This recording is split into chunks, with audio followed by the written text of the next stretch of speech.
So then we get to meet the pastor. And the pastor is everything you think he is. In my headcanon, he's Pastor Dave's actual older brother.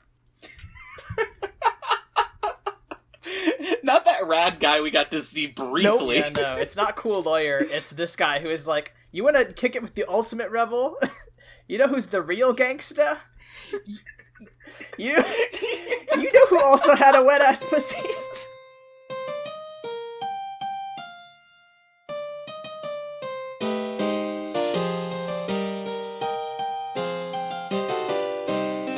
Welcome to My Brother, My Brother's Friend and Me, a podcast where two ex-evangelical siblings and an ex-Catholic non-sibling review Christian media and either praise or condemn it. This week, we watched the 2004 high school drama Saved. I'm Aaron. I'm Josh. And I'm Michael. And before we get into it, be sure to follow us on Twitter at MBMBFandMe, and like, comment, and subscribe on YouTube. Michael, do you want to give us some context about this film? So this is just one of my favorite movies of all time.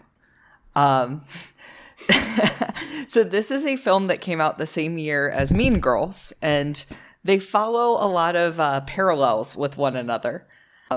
So this film was directed by a gay man who is from the same area as my brother and I are from. So he actually lived in Baltimore, and that's where this whole plot is set. And he went to a Baptist school, which sounds like my nightmare. And he was kicked out of it. And a lot of the story is based on firsthand accounts that he experienced there. I thought you had just made a mistake in your notes, Michael, and had begun your synopsis of the movie. No, it is definitely based off of that, though. I want to point out my first reaction to seeing this trailer was, oh my god, that's Macaulay the dude Home from Alone, Home Alone. Man, yeah. It's Home Alone, man. I definitely forgot some people were in this film, because it's probably been 10 years since I watched it. Like, when I saw Mary Louise Parker, I gasped. Well, Michael, to be fair, you do that every time. Yeah, fair. But actually, what's really interesting is this guy has such a compelling story, the director. He was kicked out by his parents, and now they've later reconciled.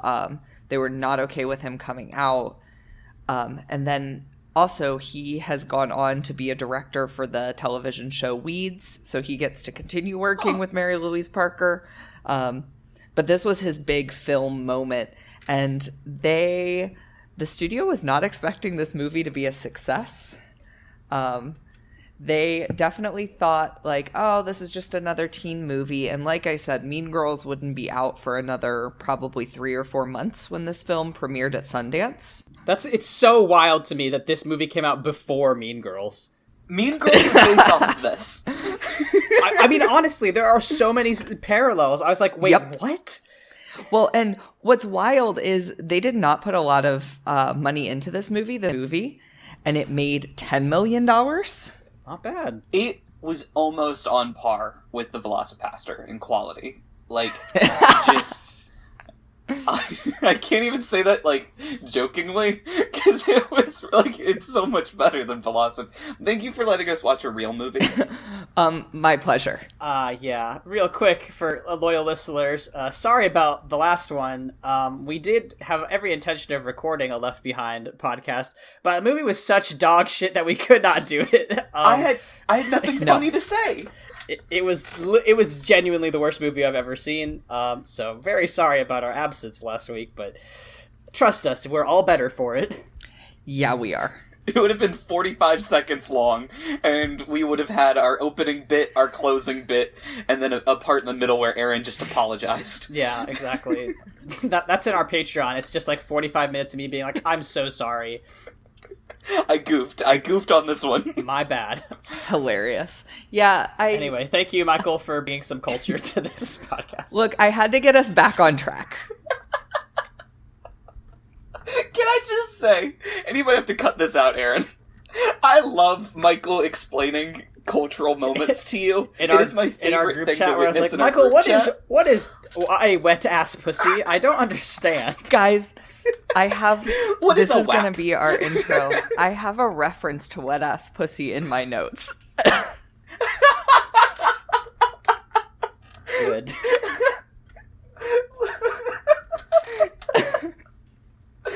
Oh man, this is the most quarantine podcast that has ever been made. Yeah, you can carbon date this fucking thing. I don't think we're even releasing it. We're just burying it in my backyard for future generations to find. Michael, All right. Michael, so please. let's take us down the journey of the just maybe the best Christian film ever made. I thought it was Noah. We open this film with like this, musical montage with the clouds and heavens, and that's where we get our title screen. I noticed that, and I remembered this, but I think I buried the memory that the exclamation point in this movie was a cross. Oh, was it? That's really funny. Yeah. That's good. Can I just say, I miss when this was a part of every movie. Like the early 2000s and like 2010, it started to die off. Like when you just get like a fun little like music scene, and then like the like name of the movie appeared in some really stupid like Fall Out Boy music playing in the background. Like I miss that. There's some old like early 2000s tropes that are in this film that made me super nostalgic. Oh yeah. Yeah, like Macaulay. like Macaulay Culkin. Yeah. So we open to Mary's story, and Mary's story hit home with evangelicalism, where she talked about having been saved from kindergarten and saying how big of a deal that was. She's like, getting saved is a big decision, especially for a 3-year-old. She got saved so young and relatable. I couldn't have been more than like 7 or 8 at my first baptism. I remember because I was at your baptism, also getting baptized. Yeah.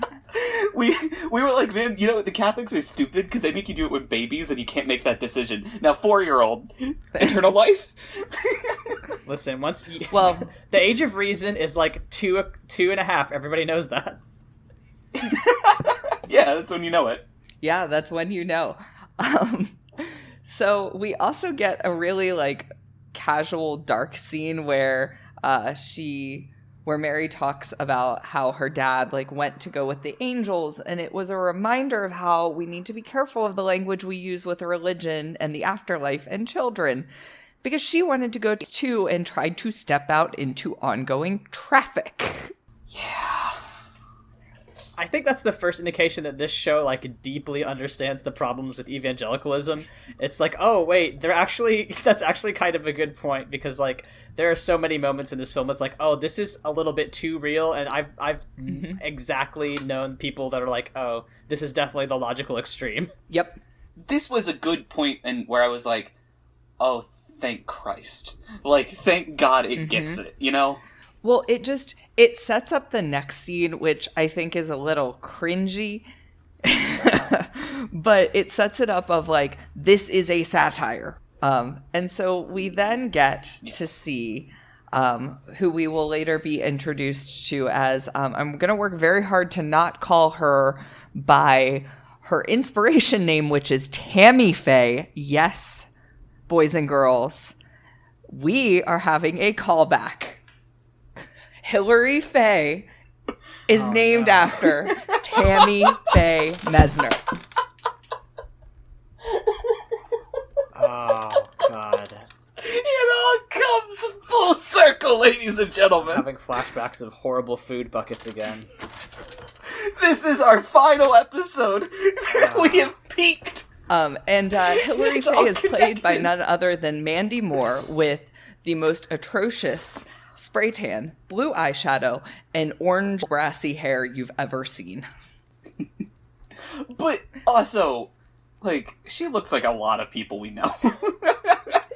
Yeah. Like a lot And of she people. even kind of looks like a young Tammy Faye. I can't believe that. Oh my god. Yeah. Oh, how long have you been plotting this, you evil, evil man?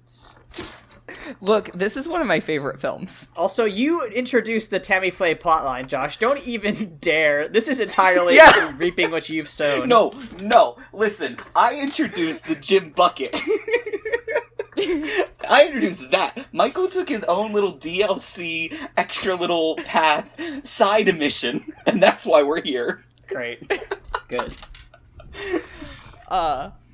So what we're going to see is that Hilary Faye is awful because we see her interact with her brother Roland, who is in a wheelchair, in which she casually ponders on whether her brother is the R word and uses it and just is so casual and cavalier. Yeah. And it's how we know that she's supposed to be satanic and like an actual, spawn of a demon. And it's all because he is saying, Jesus isn't white, right? Oh. I wasn't ready for that.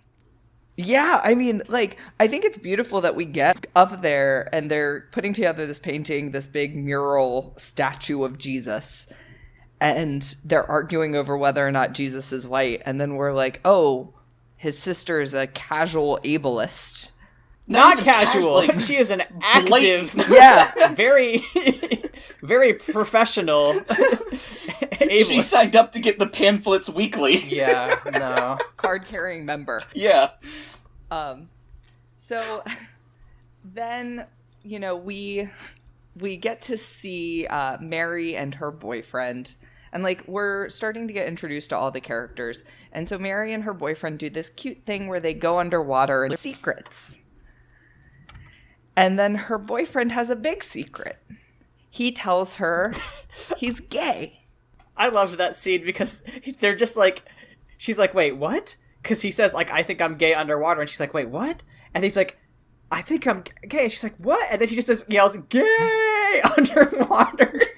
And she's like, no. Well, not only is she like, no, she swims up, hits her head. Yeah. And her boyfriend Dean gets out of the pool, realizes his girlfriend is sinking, not following him, slips, hits his head. So we're just concussions galore at this point. This film is 10 minutes in, not even, maybe 5 minutes in, and we already have concussions. And so then we get this man with long hair who jumps in the water to rescue her, and she has this vision that this man is Jesus, and it is the most hilarious scene. I laugh so hard every time I see it. I want to point out that he did not have a harness on. No, he Jesus was was not wearing a harness. Who knows? We'll figure that out. That you'll keep listening to find out. That's the secret. Our final podcast will figure out this answer. Stay tuned. This is like the Da Vinci Code, but so much worse. But good. Or alternatively, I would extremely say, good. Yeah. Very, very good. Much better. So after that confession, she thinks Jesus is saying you've got to do whatever you can to help him. And everyone knows the worst thing you can be to an evangelical, there are two things that you can be that are bad and unforgivable. One is an unwed mother, and the other is a gay person. So she's like, we've got to help him somehow, some way. And she calls her mom, and while she's on the phone with her mom being like, yeah, my head's not hurting too bad, when she very clearly almost passed out. Her head is hurting. Girl had a concussion. And her mom is on a exercise bike flirting with the pastor. Yeah, this is where we get our intro to Pastor Skip. Immediately I was like, oh, this guy sucks. Yeah. And he continues to suck through the whole movie. Quick question. You're on a 4-hour road trip. You can only choose one pastor. Pastor Skip, Pastor Dave. Who are you picking? Fuck me. Pastor Skip, because at least he's not gonna, his being in proximity to Pastor Skip will not be, threatening to my life. Yeah, I had the same instinct. Here's my argument. Yeah, I'm going to agree with you guys on the pure argument that if we get into a minor car crash, I don't want Pastor Dave to come over to me and go, listen, you're already dead. Your lungs are filling with blood. Let me just put put you out of your misery. So my favorite part about this cute little scene with her on the phone with her mom is her typing into the search engine, which is like wink, not Google, wink. She types in gay and clicks enter. Well, it's AskJeeves.com. Yeah. Do you remember Ask Yeah. Jeeves? Yeah. Which, like, we've all done that, right? And the website that is immediately pulled up is, I believe, guysramalot.com, which I will be glad to inform you that as of about 1 second ago, I am the owner of. Yes, Aaron! This is my favorite thing. Oh my god, I love you! Thank you, Justin McElroy, for being my inspiration. But guysramalot.com will probably go to our website now, our podcast, so. Oh, that's so good! Surprisingly affordable, $12 a year. Nobody wanted that one. Wow!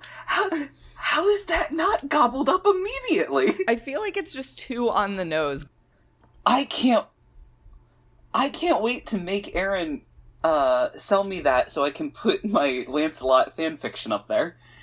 Great, good. Yeah, this is how we're building our empire. Oh, God.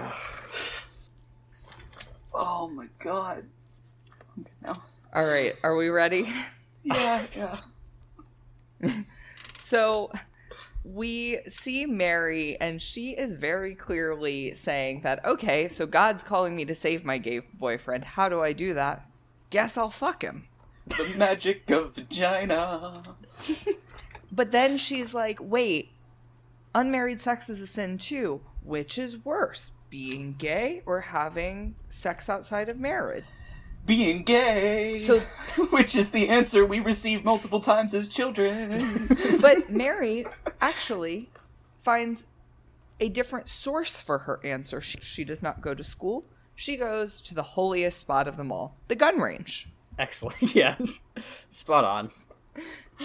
So she gets to have a scene with Hilary Faye, a Christian Regina George.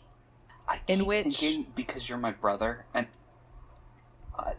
I've heard you say the word Hillary, and I've never heard it not followed by Clinton, like, so many times that every You've heard time me you say talk the word about Hillary Duff. You're right. However, the amount, Michael, the number of times that the word Hillary followed by Clinton has come out of your mouth is larger than any other Hillary. Yeah, it's why Hillary Duff needs to run for president, and then that'll be equilibrium. Okay, now we know what our campaign will be.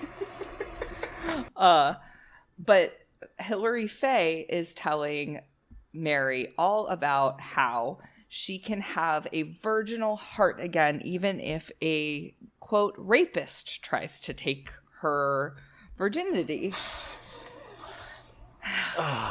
I hated this part because there is, like, so much of gun culture that is caught up in, like, women being afraid of sexual assault, and, like, I will not make any, claims about, like, women feeling the need to protect themselves, because obviously sexual assault is a big problem in our culture, but there is definitely, like, a weird part of that, which is, like, if I don't have a gun on me at all times, there's a weird fetishization of this, like, exact instance, which, like, really skeeves me out.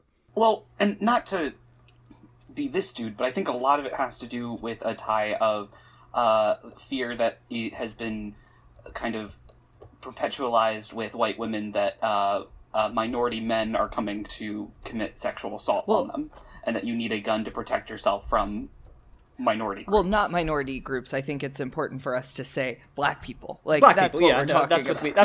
Yeah, like... Yeah, black men. I mean, Hispanic men in recent years, but for a long time, black men. Historically speaking, it's I think, a safe and sad fact to say that it is kind of placed in that area. But I do think this film touches correctly on the fact that you can't really untie conservative evangelical Christianity and gun culture. And so I Yeah. think the like fetishization and like the use of the shooting range to be a place of discussion about faith is not surprising.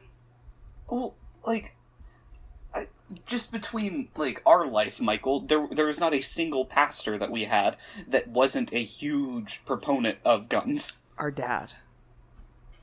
Well, yeah, but he doesn't count. He's our dad. It's different. Have you met him? He's so weird. He's two gay sons that he true. likes. But you know, like I do think like the whole message of the quote unquote virginal heart is like a real gross thing that's situated a lot in evangelical circles, as if, and notice this conversation always happens in regards to women. It's not with men, right? Like women, the concept of virginity is directly wrapped in, you know, the feminine. And when Christians talk about it, they're often talking about it in relation to women. The women are sitting here talking about losing their virginity, and the character Dean, who is the gay boyfriend, does not have the same hand-wringing. Like, I mean, the amount of times that the idea of, like, sex is brought up, it is almost always brought up in the idea of, like, women shouldn't have it, which is very, very, very problematic. And also, it is interesting that this movie was able to pick up on, I guess, that fact that, like, I don't know, I heard a lot of sermons like that. It doesn't mean that idea would have stuck in my head. So you got to give the guy credit for. Well, you could just tell that like these are anecdotal stories, right? Like us all having been in like conservative Christian circles, a lot of these characters felt familiar to me. Oh, I want to name names so bad, Michael. I want to name names so bad.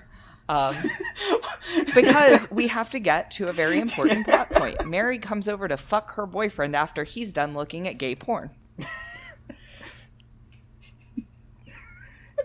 Just walks in and he's like finished looking at his magazine and stuffs it under his bed, and then they have sex. I also, like, when I was watching this first, I went, oh, that's cute, a magazine. And the other thought I had was, that's probably what he was doing. Just looking. Well, there's a very conspicuous shot of his erection through his pants in that scene. So. Listen, it's only bad if you... Well, Aaron's uncomfortable. I'm just thinking about all the, like, conversations I had at, like, my own, like, Christian high school about, like, so how far is too far? I won't be repeating any of those.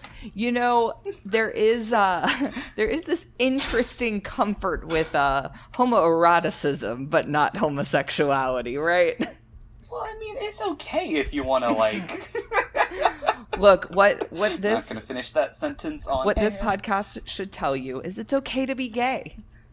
But it's not okay to be straight. I'm sorry.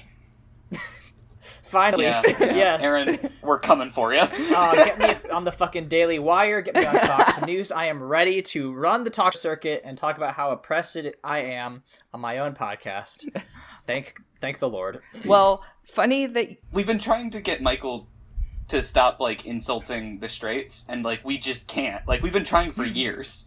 Like, he won't. Like, when he was born, he was like, straight people suck! And we're like, you're a baby!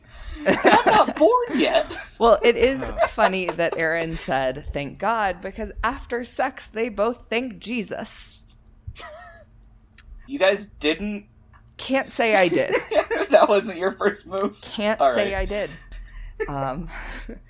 And so then in our next scene, because we don't have enough proof that Hilary Faye is a bad person, we cut to that was during summer and now school's about to start. And Hilary Faye is picking everyone up in her van that she has with a lift for her brother. And so we get some good old-fashioned Christian colonialism in regards to Veronica. Oh yeah, no, I did my whole undergrad why missionaries and like volunteerism is bad, so I was like, oh yeah, this read is extremely accurate. you can look up any person who has been, transracially adopted into a Christian family's experiences with that sort of thing. Yeah. It's cringeworthy, and it's supposed to be, and I love that it made me cringe. There were a couple points I had to fast forward 10 seconds just because I needed to not live in that moment any more of my life. There's a line later where Hilary Faye is talking to this guy who used to be a missionary, and she's like, "So which country has the worst heathens, would you say?" Which I thought was fucking hysterical.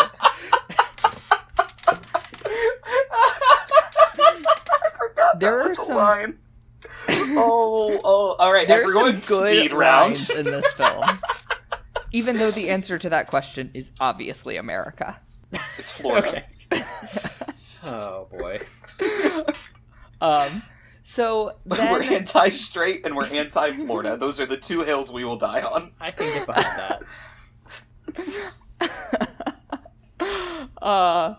So next, Dean's house, which is Mary's gay boyfriend, and they knock on the door and Mary knocks on the door to be met with Dean's parents, holding the magazine that they found under his bed, and just showing her and brandishing it.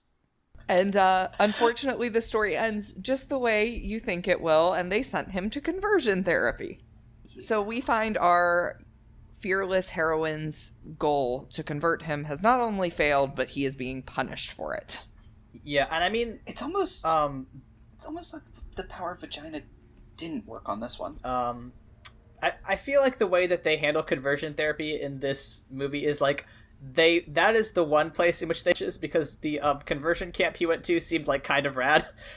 There's a part where they have Christian Halloween, which was an extremely good joke, but I wish they had a little, not necessarily because it's kind of a comedy, but I wish they had made it seem so fun. Yeah, I think... did you have Christian Halloween, Aaron? No, we just had regular Halloween Heathen. at my high school. Heretic. It was pretty cool. I went as Jean Valjean one year. I'm pretty sure I dressed up like Samson one year for our, what was it, trunk or treat, Michael, that they had at down the street for our church. Some kid went as Lazarus, which even as a kid, I was like, that's not cool. Fucked up. It's real fucked up. He was dead. That's not a funny story. But, it ties back to what the first point of this film was, maybe we should think about the language we use in talking to children about some of these stories. But, of course, we don't get that. I'm thinking about it, Samson isn't a funny story either. Job is the only funny story. All right, continue. So, at the school, we get to meet arguably the best character of this film. Oh, yeah. Cassandra. She rules. So Cassandra is everything you think of a mid-2000s bad girl. She's got a shag. She wears a lot of eyeliner and combat boots. She smokes cigarettes. She drives a car. She can't park. And I get it. Michael has begun to distract himself. I've lost the plot here. I've lost the plot. Oh, no. Her parking skills were relatable. That's all I'll say. And she's amazing. And we learn that she is the only girl at school in which, the popular girls, the Christian Jules, are, really lamenting the fact that they want to convert her. Yeah, it was, it's a little bit on the nose. But I mean, that's just their character motivation. I mean, I don't know. We never had because I went to a Catholic school, conversion was never a main focus, but there was tale. It was an urban legend that there was one black Jewish person at our school, but I never saw him. I think he was just a boogeyman to spook the rest of us. I want you to stop this story so bad. It's so cringy. Oh my god. There were 12 people of color at my school, including me, so I think I would have met them. Yeah. A mythical Jewish student who's also black. And you're that's why. Oh my god, This Catholic school should be outlawed. Maybe we shouldn't have religious schools, Maybe y'all. not. Maybe Marx was right.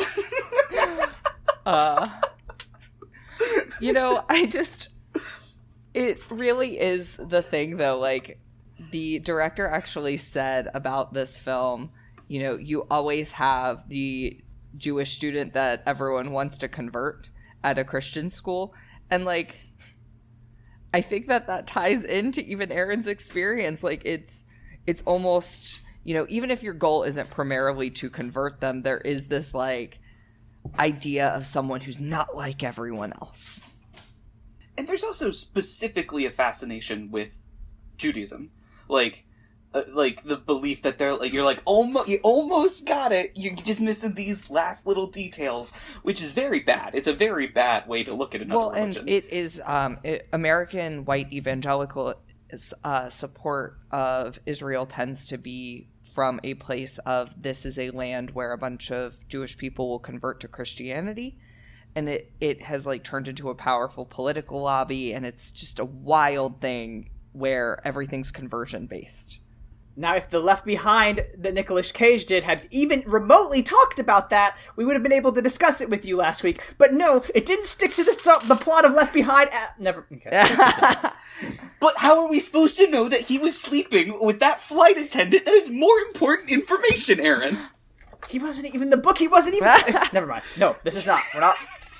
We're on to a better. If you want to hear the Aaron's full take, you'll have to listen to the Patreon only My Brother's Friend, where me and Michael are not there because we like ourselves. That's just Honey, I Just Got Raptured, which still exists on the internet somewhere. Give that a listen. Give that a listen. Boost my fucking. I mean, this is a great palate cleanser from that, I must say. I agree. Because now we get in the school, Patrick.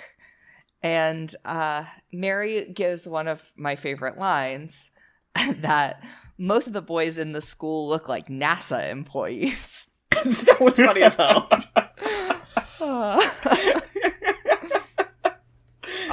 They do. So, as a straight, did you all think he was cute? Because I did not think that man was attractive. No. I was gonna say, like, I don't think so, y'all. I don't think that's it. But then again, me and Michael aren't two very repressed straight girls going through Christianity. That's fair. If you had found us during our Christian phase, our standards were lower. Yeah, I mean, lower, but, like, I still had them, and he's not cute. I didn't for a hot minute. We're confessing things tonight.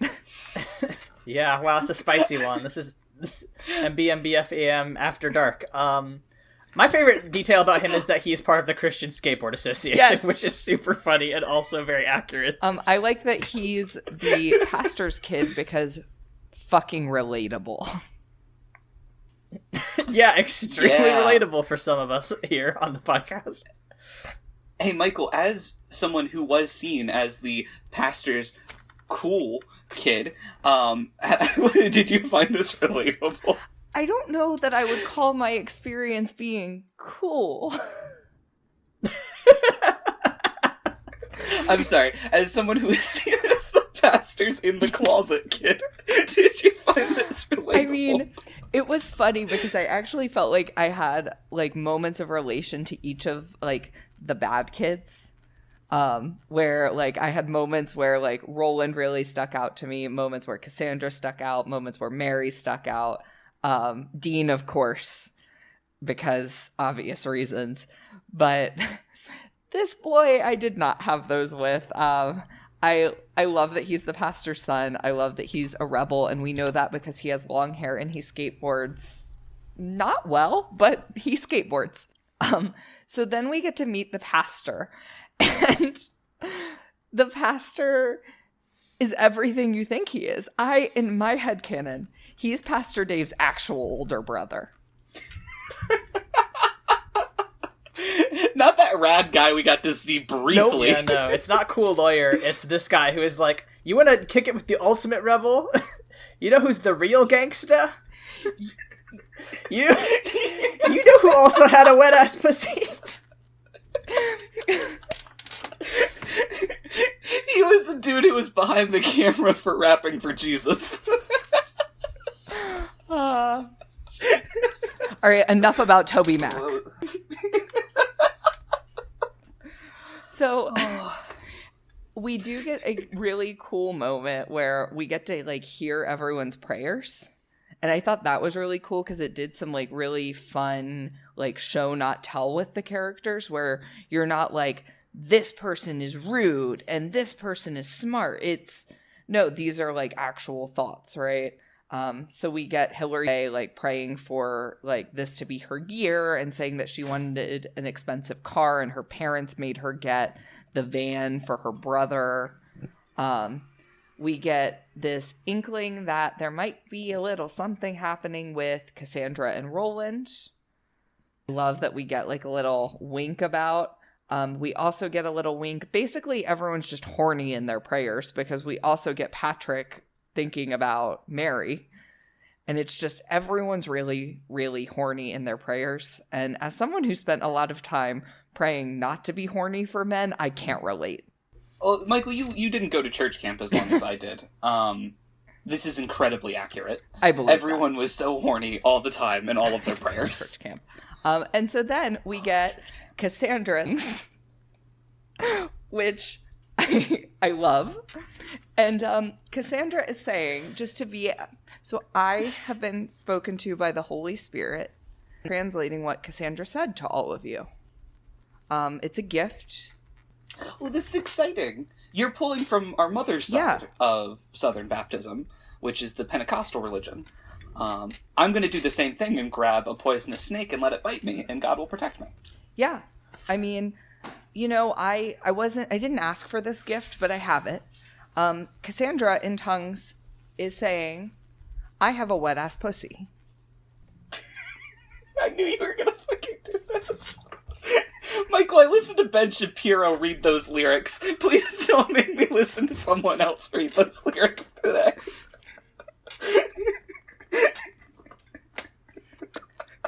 And as perturbed... Aaron's regretting his decision. As perturbed as Aaron is, Hillary Faye is as well. Well, it's very funny because, like, she's very clearly about to get her whole boobs out, and everyone's just like, oh, wait, the Holy Spirit is really moving her. The Holy Spirit's not the Macaulay only thing Culkin's moving. very psyched about that. He's like, oh, nice. And, you know, I would hope that if I were ever overcome with the Holy Spirit, I would have a message as strong as I have a wet-ass pussy. So, I hope and pray. Well, you're just given the ability to translate, like... Yeah, you know, you can't have them all. So... Then we get to see Cassandra drunk at school. And you know what? If I'd go to a Christian school, I would also get drunk during the day. My understanding of Catholic school is that they just gave you guys, like, a jug of wine when you came in the morning and was like, it's Jesus' blood, go nuts! No, unfortunately, that's only during the mass days that we had once a month. But, you know, those were some really good assemblies. We were given grape juice. Fucking cowards. They let us... Yeah. Y'all ever think how wild it is that they let second graders drink alcohol in Catholicism? Well, it's because it actually turns into human blood. I mean, yeah, but it's still alcoholic. It's alcoholic blood. Yeah, no, I mean, transubstantiation does convert the wine into the blood of Jesus Christ. It also does retain the same properties as that fucking barefoot wine that the priest bought at the Kroger down the street. So... I will give you 1 point for Catholicism. One singular point, and it's that you can drink alcohol in church, because if you could do that in Protestantism, I would still be going. Yeah, it's a little snack. You get a little snack and a little shot you know as what? a reward for getting through the Mass. If we just had a little more of that, Protestantism wouldn't be on the decline throughout the world. It's no wonder in countries that are mostly Protestant, people are leaving. And in countries that are mostly Catholic, they're like, I'll stick around. It's because you've been conditioned. It's like when you give your dog a treat for doing something good. Catholics are like, all right, I'll go to Mass. I'm going to have my cookie, have my shot, and let's keep it moving. That's actually how Pope Urban got them to go on the crusade. It was like, who's a snack? What's a snack? Good crusaders, go kill them! I have nothing to add to this. You're not wrong.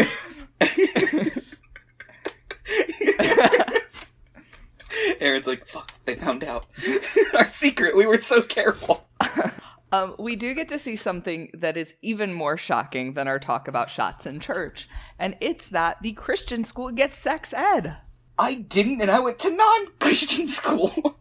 So, the sex ed that I got my freshman year of Catholic school was incomplete and inaccurate, to say the least. I don't remember much about it, except that at one point I was told that the AIDS virus was caused by homosexuals having sex with monkeys and then having sex with other people.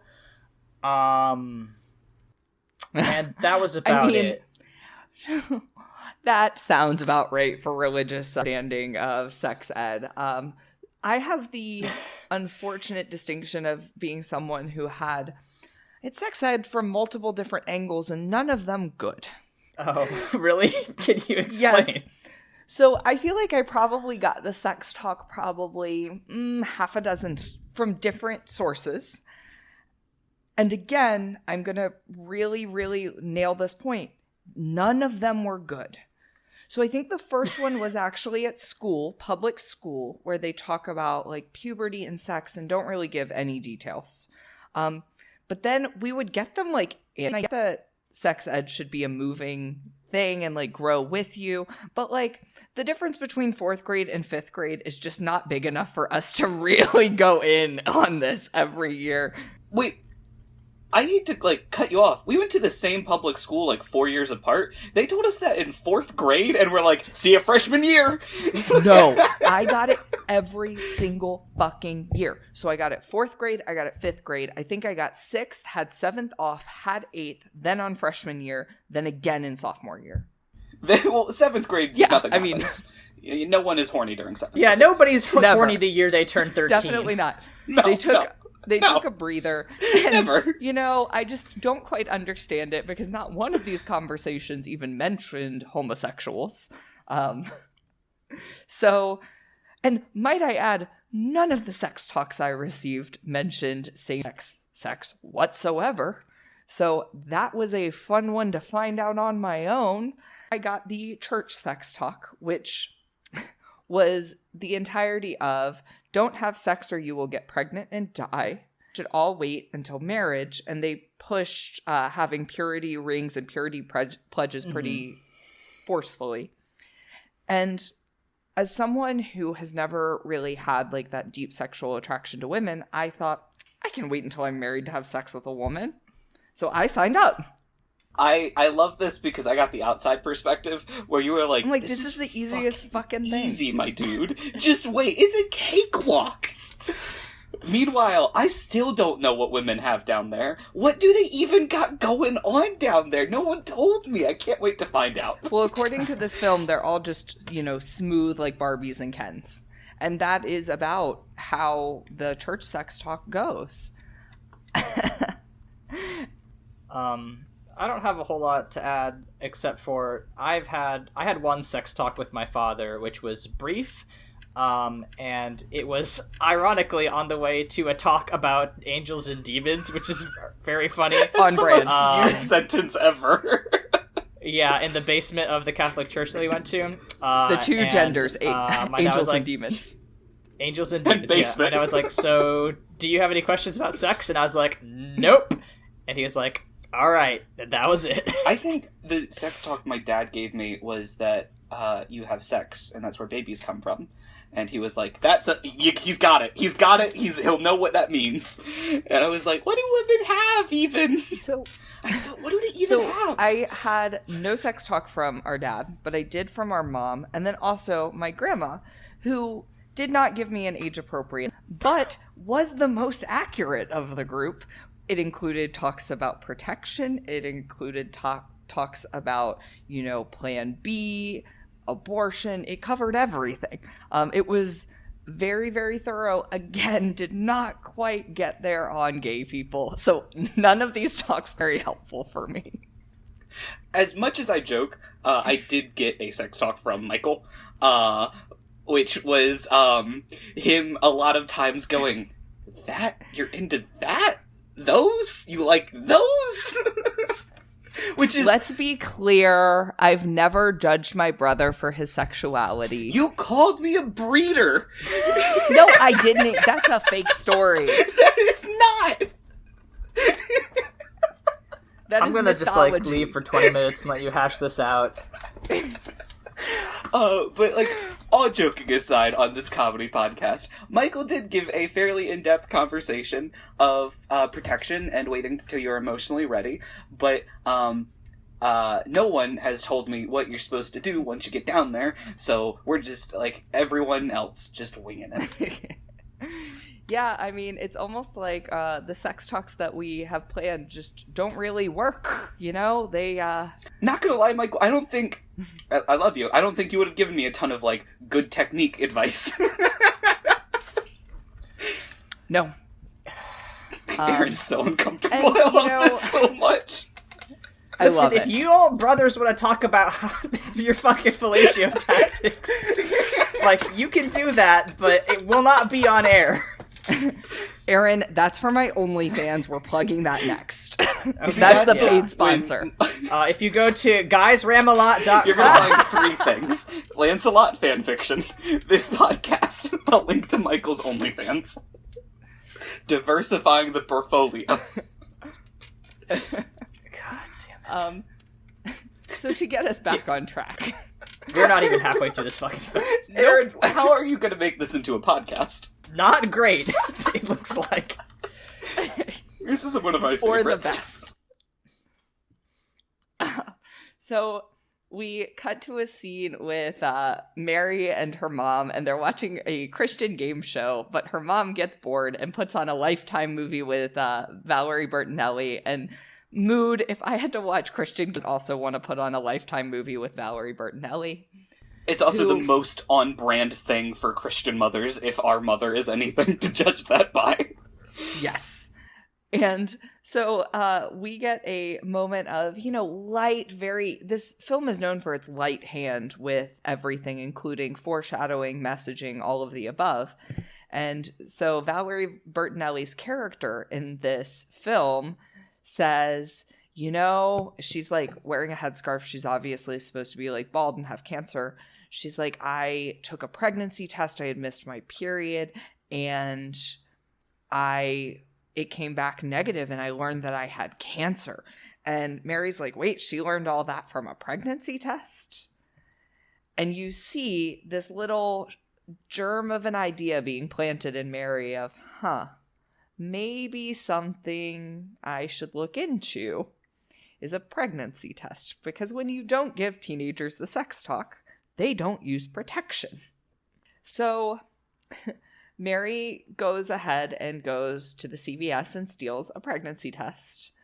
And she takes it and realizes that she's pregnant. And theft is not okay unless they don't catch you. And it's from a big business. Unless you fucked your boyfriend because Jesus told you to, even though he's gay, didn't know about protection because you didn't get the sex talk, and realize that you might be pregnant or have cancer and you need to figure out which one. I did like when she was leaving the store, as she was just running to the bathroom being like, please let it be cancer, please let it be cancer. It is so funny, but in the evangelical world, that would have been a better response. Thank God she's dying. Yeah. Woo! And then we get a fun little moment where we find out that the school is holding a prayer circle for, quote, Dean's faggotry. And I can also inspired prayer circles for my faggotry. We went to the same church, Michael. I know I did. I'm so proud of you. Look, how could you not be? And, Mary gets understandably upset because she told, her group in. And then we get this another gem of a quote from Hilary Faye. You're not born a gay, you're born again. I mean, it's just so Good-ass funny, lines and in I this swear movie. that's like something similar to what I heard. um, and then we get a scene with Roland and Cassandra where Roland admits that he's not a Christian, and they're like out and flirting and having this cute little moment. And then they look across the street and see Mary coming out of Planned Parenthood.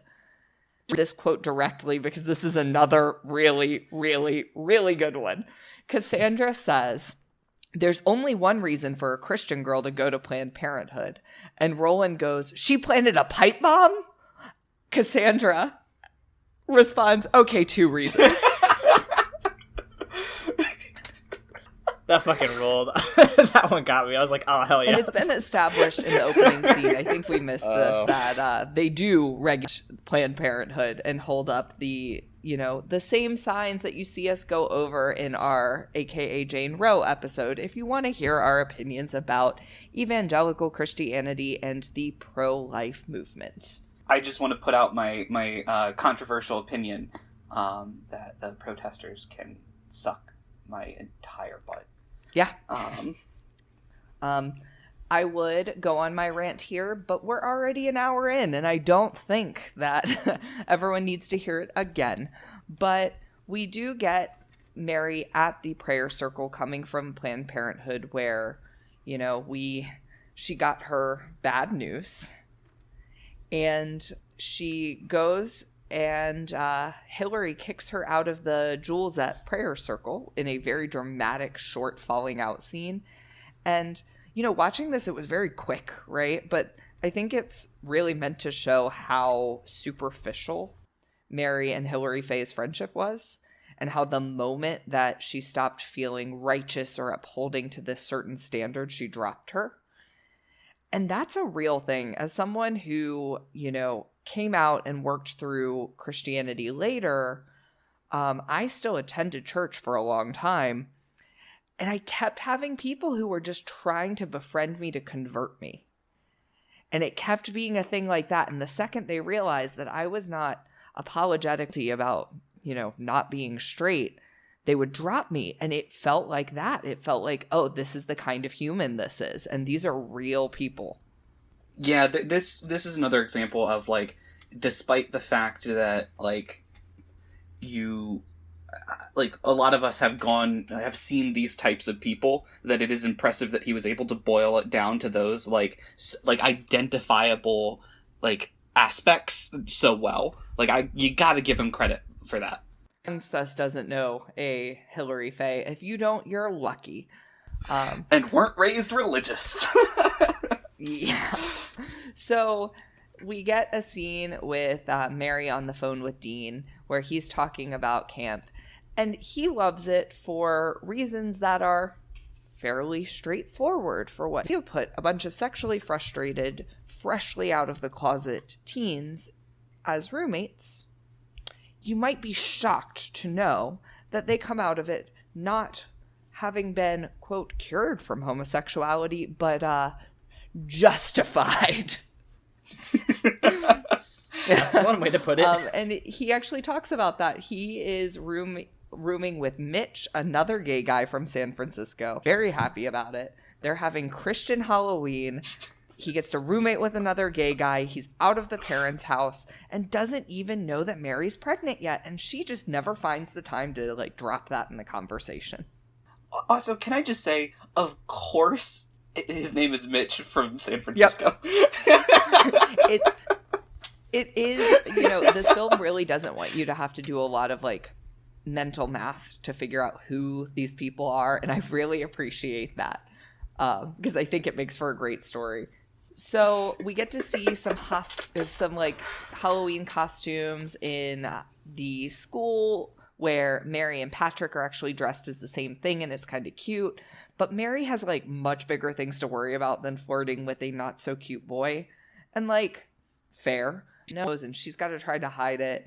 And then we see the Jules kidnap Mary to try to exorcise her. I like this scene because, like, Pastor Skip is the one who talks to the Jewels, and he's like, listen, she's going through something really hard right now, and I'm gonna need you to be extra gentle. And it's just like a smash cut to this van rolling up, and Mary's like, what? And then they're all like, get her ass! And they drag her into the van, and they're like, the power of Christ compels you! And God, we're really coming out with me changing my brand. I'll give the Catholics one other point. Yeah. Y'all do exorcisms better. Yeah, we do. It's our whole thing. That's the whole thing? I mean, listen, you gotta build the brand on something, right? We have brushes with the occult and extremely sexy paintings of saints getting martyred. Built upon an entire foundation of people that don't look exactly like us. Look, gotta get rich somehow. So, after the exorcism, which, is not super successful, because Protestants aren't good at that, we see Mary running away, and then Patrick picks Mary up on his Vespa. Which I love. I love every minute of, because of course he drives a Vespa. Of course he does. I hate to tell everyone, but Patrick is now a reply guy on Twitter. I'm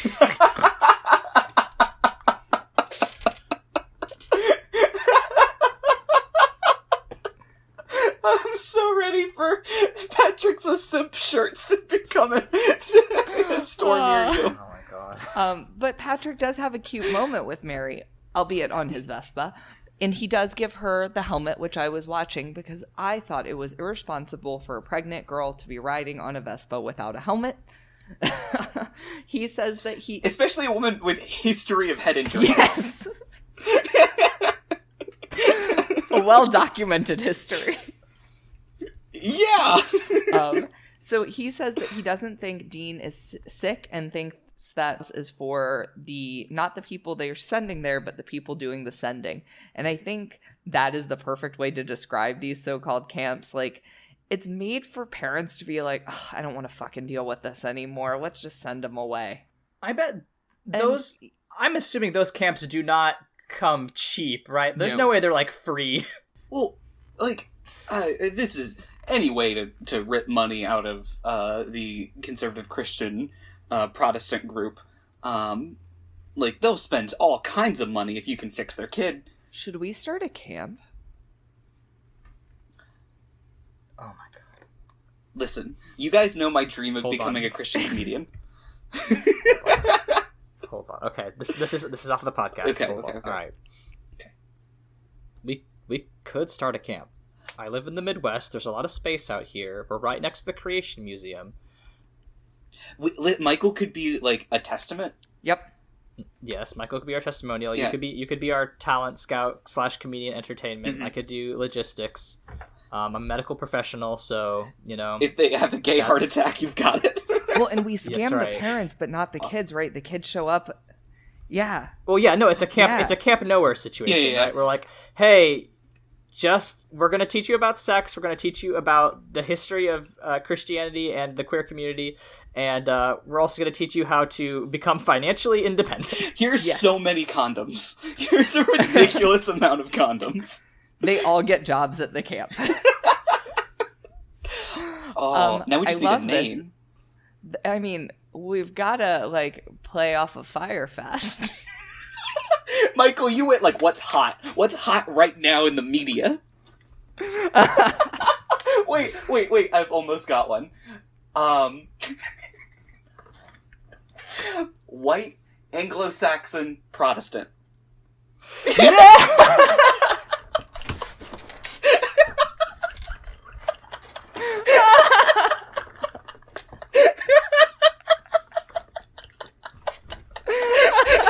It's a stupid show.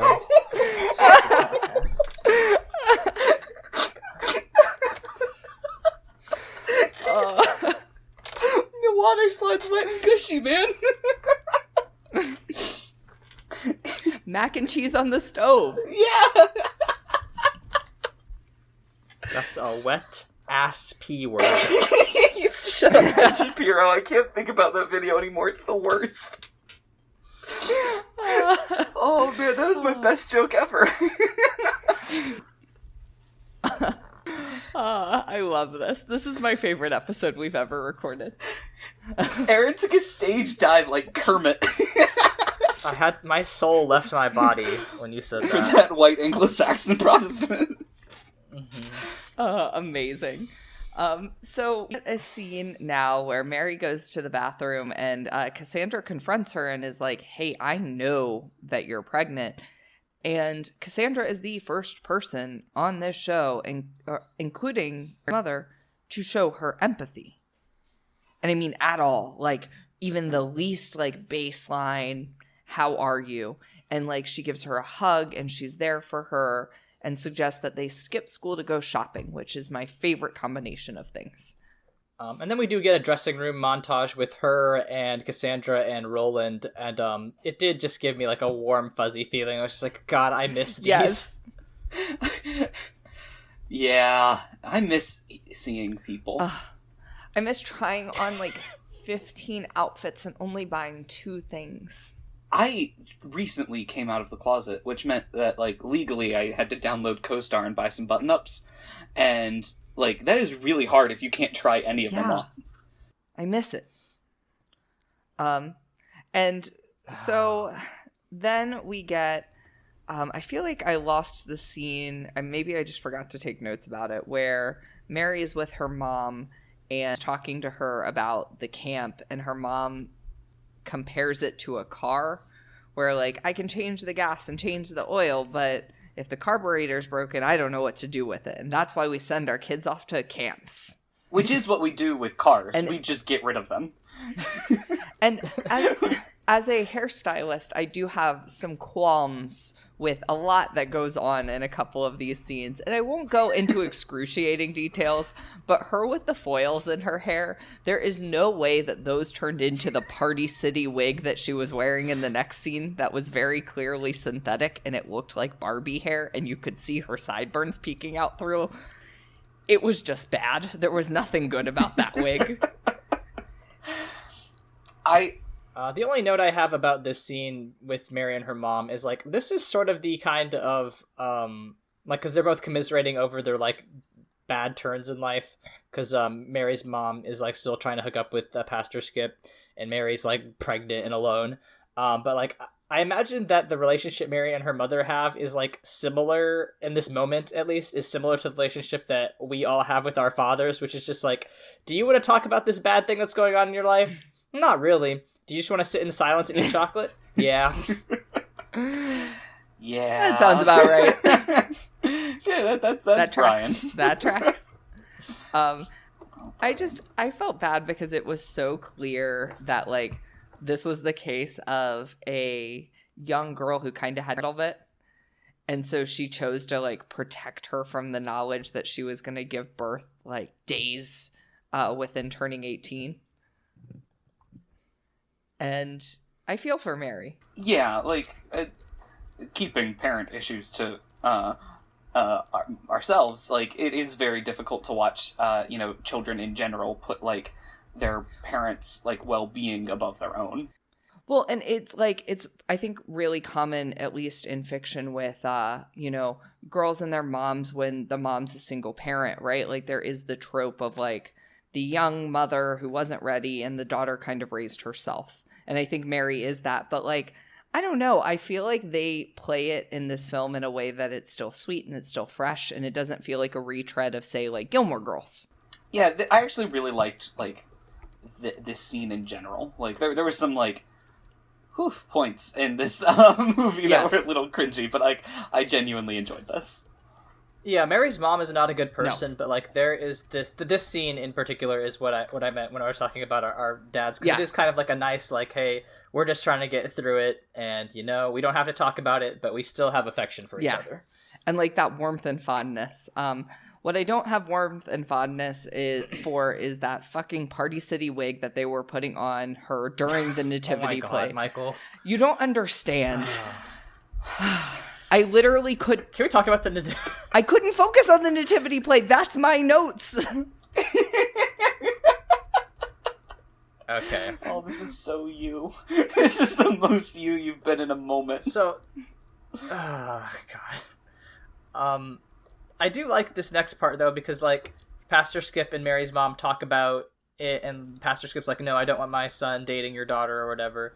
And then, like, he suggests to Patrick that he, like, go, like, participate in musicals, which is like, oh, okay, this is it's a weird track to take, but the musical they're putting on is Jesus Christ Superstar.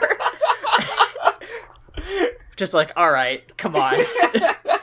This school would in no way ever allow an Andrew Lloyd Webber musical to be produced. Fun fact, that has almost been my pick several weeks.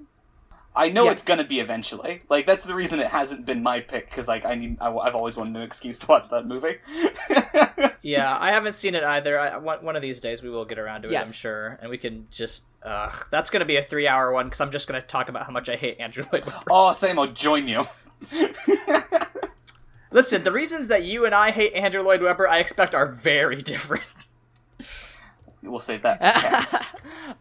That's right. Well, we do get the next scene where, Hillary, which I didn't love. But That I sucks. Also, yeah, but I'll be honest, it tracks with teenagers, right? Like, it didn't seem, again... I don't think this tracks. I feel like if somebody does this shit in high school, like, even if it was in 2004, I think the person that did that is, like, immediately vilified out of the county.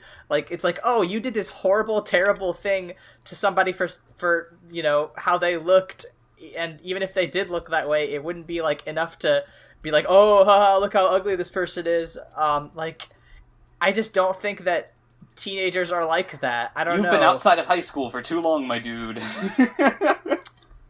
I mean, I worked in a grade school for 2.5 years. So, like, I know kids are mean, but, like, I don't think that somebody putting, like, a picture that says, like, God hates you because you're fat or whatever on every fucking school thing wouldn't get you immediately, like, beat the shit out of. Well, I think what it was attempting to, like, hint at is a lot of high school bullying is staged with, we're goofing, I'm making a joke. And to the people that are having their nerd books tossed around in the middle school cafeteria that they just wanted to enjoy because they thought Redwall was a good read and reminded them of their childhood, just coming off the dome. It's not a goof.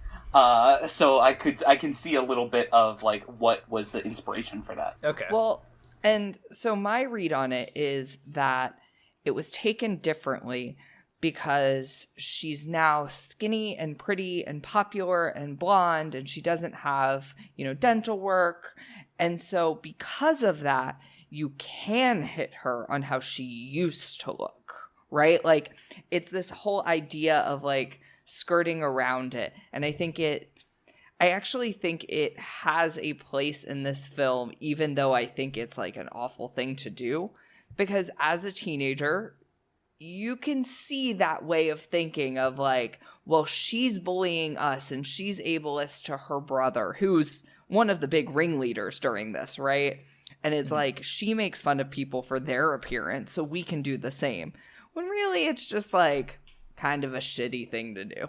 I can see that point. Yeah, I mean, there's something to be said about, like, when they go low, we go high. But this is not the same thing. No, definitely not. Except with heterosexuals, you never have to go high. And so, Hilary Faye, much like Aaron after this podcast, is revenge horny. Mm-hmm. Wait. We need to establish this real quick. Is Aaron picking the next movie? No, because Thank God. I did a bad job last time. You're still in picking the next horny movie. jail. Bonk. So, much like Jesus, she stewed on her anger all night and prayed, because that's what Jesus said to do. And so we, the next morning, see that the school is defaced with anti-Christian graffiti, and we find out that it's been planted on Mary and Cassandra, and we know that they didn't do it because they're our protagonists and we would have seen them do it. Yeah. But it also is so obvious that it's Hilary Faye. Like, so obvious, and she's like watching it go down and them be like, rounded up. And then, we also get, of course, this is going through Mary's locker and finds her sonogram. And originally the teacher's going to keep quiet and like not say a word, which I found to actually be a really sweet moment too. And so telling, like we learn so much about this teacher's character from one small scene like this. But she's also so clumsy. And so she drops it. And of course, everyone finds out. And then Mary passes out. I can only assume from the residual head trauma from the untreated concussions. Yeah, can we just talk about, like, that? I don't really think she got great treatment for that. No. That would actually explain a lot of, like, her thought process through this movie. They laid hands on her. It was Those fine. boys are on their way. She's healed. So, of course, this means that Mary has to tell her mom. So she tells her mom and the pastor that she's pregnant and that she did it because Jesus told her to. And, that she was trying to save her, terrible gay boyfriend. And Pastor Skip pulls Mary Louise Parker into a room and is like, look, you've got to send Mary away. Our sinful nature is causing this and we're being punished. And it's so evangelical Christian to always find a way to loop it back around to them. Yeah. This was, like, for me, the scariest part of, like, almost any movie we've watched so far, because this is, like, absolutely, like, a thing that you can see happening, which is, like, this guy, like, the lights are flickering in this gymnasium. It's, like, lit kind of scary, too, but, like, it's absolutely a thing you can see where it's like, oh, this is God punishing me for something. This is about me now, and it's absolutely the part of the evangelical mindset, and that's the most insidious part of this film, and it bummed me out in a major way. Unfortunately, it's also like just really true, and that's why it's so insidious, and it's it's really a good scene, I think. And her mom does. Go ahead. Oh, like, I'm just thinking of the classic line many Christian parents will give when a kid comes out is how like, I did this to you. It's like, well, okay, first of all, no, and second of all, it's still about me. This conversation is about me coming to honesty with myself, not what you did. So I think that selfish nature of, I don't know where it comes from. Like, I don't know if it's from the human, like, narcissist, or if there's something inherently narcissistic about Christianity.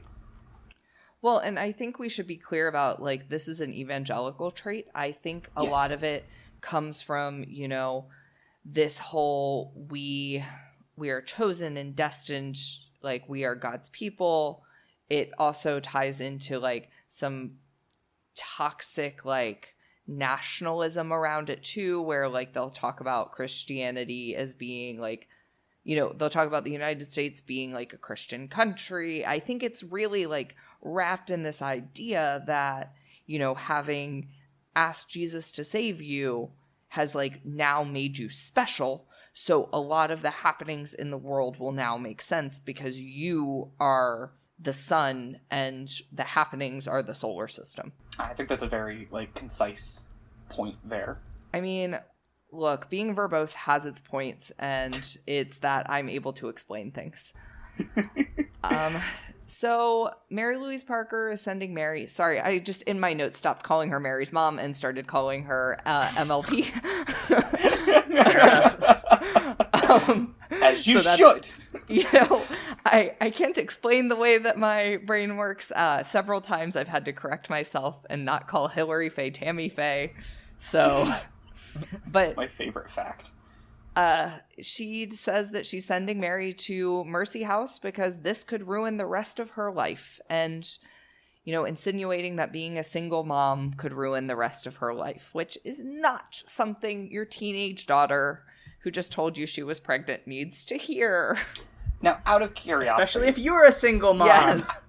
Out of curiosity, will white Anglo-Saxon Protestant also be dealing with pregnant teens as well as gay teens? 100%.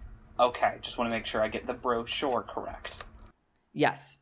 We get a moment with Roland and Cassandra that he really likes her because she drove off school in a rush and like left him behind. And he just is like going missing and fending for himself for a few days because he wants to show that he can be with someone because he likes them, not because he needs them. Feels like a strange incentive to run away, but I'm completely fine suspending my disbelief because if he and Hilary Faye's parents are anything like Hilary Faye, I wouldn't want to be around them either. Yeah. And, they have this cute moment where they talk about liking each other and, they muse on that it's not just the sex that brings them together. Beautiful. And Roland has receipts that Hilary Faye bought spray paint the night before the school was graffitied. And they call Mary, who joins them, and they're all dressed up for prom. And they got a limo. Patrick shows up. He's there for Mary. He has a corsage. They kiss. He tearfully confesses he knows that she's pregnant and he's cool with it. And he's shockingly okay learning that his potential girlfriend that he hasn't kissed yet, hasn't had any interaction with, is going to be a mother. Before she's 18. I like to consider myself a fairly chill individual. Yeah. I think that I vibe with most things that individuals will throw at me. I would take more than a couple days to process that information. Yeah, but, that's a big commitment, dog. Yeah. Yeah. I just, I did find it accurate in that teenagers' frontal cortex is not fully formed. So, of course, they're just not thinking right now. And he is certainly not thinking. No. But they do have a cute moment. And then we get to see the Jules getting ready for prom. Hilary Faye's getting her hair done. I imagine she's a monster as a client. And they ran it up buying maternity clothes, which I love. And she apparently has to pay with a check and, cannot get the Jules their limo because she doesn't have a card and they won't take a check. None of them have dates, though. Which is fair. It is fair because checks are so... It's 2020! Oh my god, you have cash! This film came out in 2004. Yeah, it was a different era. I'm just tired of bringing up checks. So, they don't have dates process. to prom, and the new addition to the Jules ends up dropping her bag and finding, there's spray paint and a receipt, which she pockets for spray paint. And we get a scene with them going in and the Christian group that Hilary Faye got for them to perform is performing, and they're singing this B- rock that is adjacently Christian, talking about we will inherit the earth. And it's that same annoying music that we all know contemporary Christian music is full of. It was so convincing to me that I had to look up and see if they were actually a Christian band, because I was like, yeah, this is spot on. Yeah, the satire in this is so finger to the pulse of what was happening. And Tammy Faye, I had to do it eventually. Hilary Faye she spots that everyone's there, gleefully embracing her brother, realizing he's okay because she casually mentions that he's been missing for a few days. She gets angry. She's like, these people have crashed my prom. And she takes her moment on stage to say this, in which the pastor's like, it's not very Christian to kick them out. And she's tired of being Christian, especially if they're the ones that spray painted the school. In which her brother goes, but I have receipts. And she retorts with, yeah, but someone stole that because they're buying maternity clothes. And then her friend goes, just swear to God that you didn't do it. And I love this.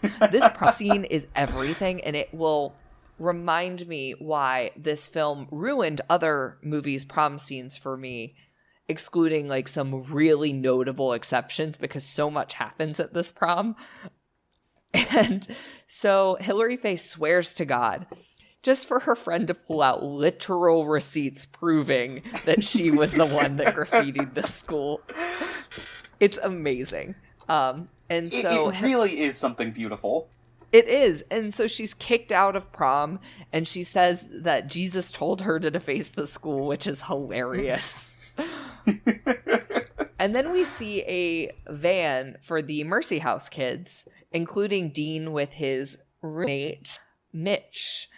And so I actually forgot about this moment in the film, and I was like, wait, why are they allowed back? And like, this was the one moment that like, I guess didn't burn into my memory 10 years ago when I watched this the last time.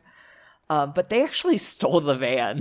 Yeah, no, they staged an uprising and took over the clinic and just like left. Which I love. And so we actually get the first moment where Dean realizes he's going to be a father and reacts better than anyone could ever imagine. He's like, oh my God, that's awesome. And then introduces Mary to Mitch, who she apparently has done more Googling and has ended up on sites that were not pornography because she refers to Mitch as his life partner. And he's like, no, my prom date. Which has such aunt who doesn't get it but is trying to get it. A little confused but got the spirit energy. So yes. Yeah. And so, you know, that's really cute. And then the pastor comes out and he's really angry and he's yelling and he's saying, if you don't leave, I'll call the police. But their fight is broken up by this sound of like screeching tires. And so we see outside that Hilary Faye is losing her fucking mind over being kicked out of prom. She's weaving in and out of the parking lot, almost hitting all the cars of the people who have wronged her, just for her to hit the Jesus statue, the head to fall down onto the van, activate her airbags, and her to say, Jesus Christ. Yeah, it's hard to watch any other prom scene after this, after we get this incredible double backstab, this dramatic reveal, this chase through the parking lot, this uprising, enter pursued by homophobic staff members. Don't forget. And then at the end... I mean, of course, also, we can't forget Mary going into labor. Yeah. I just think Carrie wishes it had like this as range. much going on, you know? Yeah, honestly. Stephen King I could mean, never. He wishes. So Hilary Faye asks Roland, do you think Jesus still loves me? And he says, probably not. Which is really good. And then, So good. they have a cute sibling moment where they like kind of apologize to each other. And he then reflects on that and is like, well, I guess Jesus still loves you. Like, reminder, this kid doesn't believe in God. He doesn't give a shit. And this is so important to his sister that he's like, whatever, just And so Mary is in labor and we're trying to figure out who's go with her because they only have room in the ambulance for one person. And this is not something you should spend a lot of time deliberating, but they're like, oh, are you the father? No, I'm his boyfriend. Oh, should I go? But I'm her boyfriend.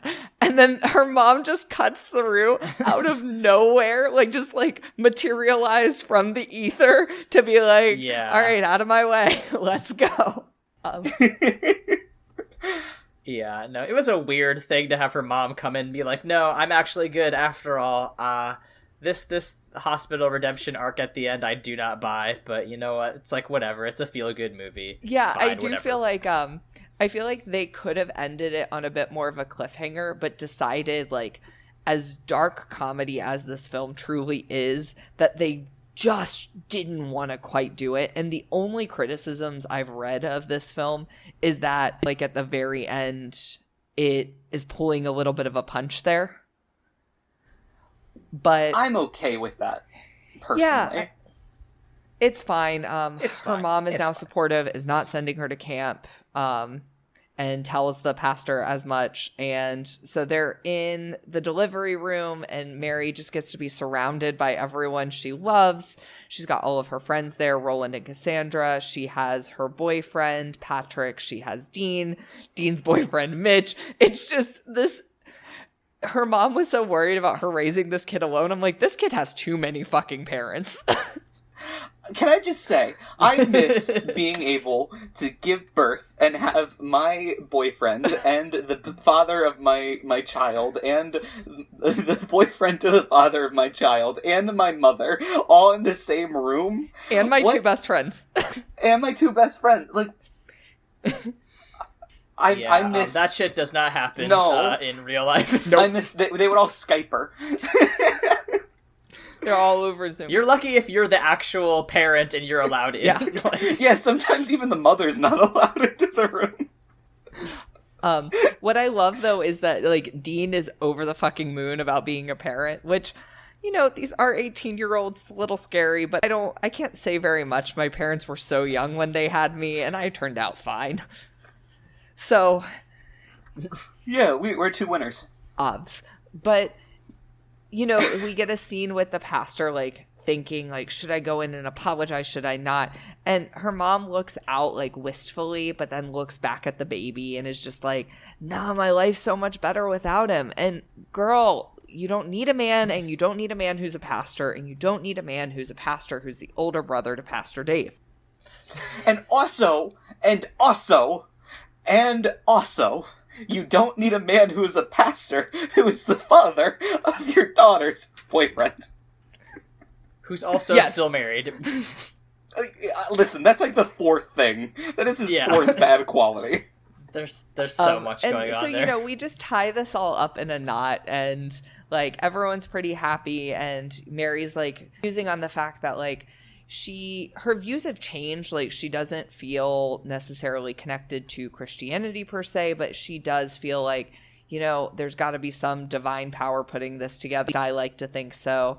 And I just think it's a cute, natural ending for her, because that's not a girl who would say, okay, I'm still a Christian and I believe all those things, because she's been hurt by the Christians the most.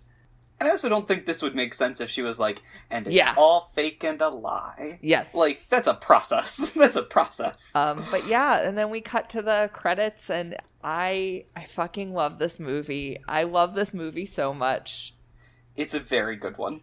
It's pretty good. You know, I feel like the third act stumbled a little bit at the end, but, you know, in general, it's pretty good. There's a lot of interesting characters, and the satire is very on point.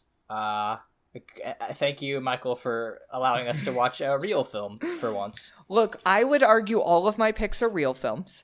May I remind you, Prince of Egypt, Noah, and now this. Oh no, your films are always good. I'm, again, talking about me and Josh's picks. I stand by every pick I've ever made you guys watch. Including the, let me just talk about this weird, gross dude. Jim Baker was a trip, but again, I would rather watch Jim Baker eat garbage for an hour than watch that Nicolas Cage left behind. Is that your punishment? Is that you watched that video on loop for 2 hours? No. No. I did have to watch the Nicolas Cage Left Behind, so I think that's punishment enough. What do we want to rate it, gentlemen? I think I normally start these weird things. Yeah, go ahead. I'm gonna give it one decently made gay best friend in a rom-com, where it's not fully stereotypical, but it's still a gay best friend in a rom-com. I love that. I'm gonna go ahead and give this 2 coming out of the closets and 1 unplanned pregnancy. It is just a really nice time, and, you know, life doesn't give you all you expect, neither does this film, but at the end, most of it seems to have worked out. Michael gave it a green household from the years 2012 to 2015. Who was the unplanned pregnancy? All of our cousins. Okay, I'm not even going to try to follow that up. Josh, what are you going to make us watch next time we record? Well, I was struggling, and then I was struck with, I mean, we gotta watch Jesus Christ Superstar. Like, we hinted at it. We got to. I'm gonna hate it. I hate musicals. Yeah, I was gonna say, you famously do not like that sort of stuff. I hate musicals. I don't know why I'm punishing myself. So, I would like it to be noted for the record, the next episode will be my brother and I yelling at each other, disagreeing. Yes. Yeah, wow, the next one's gonna be pretty wild. Oh, boy. I hate musicals so much, especially rock operas. Oh, so boy. Bad. Just act, don't sing. Yeah, well, you know, we'll have an interesting one next time. Gentlemen, where can people find you on the internet? I am at Green History on Twitter. And I'm at Michael's Diamonds on Twitter. I'm at Aaron SXL. You can follow this podcast at MBF and me. You can also follow my other podcast that I do with my friend Layla at Mortified Pod. We just talked about season 1 of the Netflix cartoon Agretzko, and I thought that was a fun conversation, and you should check that out. And don't forget that you can find us on guysramalot.com. And of course, our new homepage, guysramalot.com, which was the single best use of $12 I have ever employed. Just remember, listeners, that even though guysramalot.com is dead, it's okay to cry, because even Jesus wept. We'll see you next time.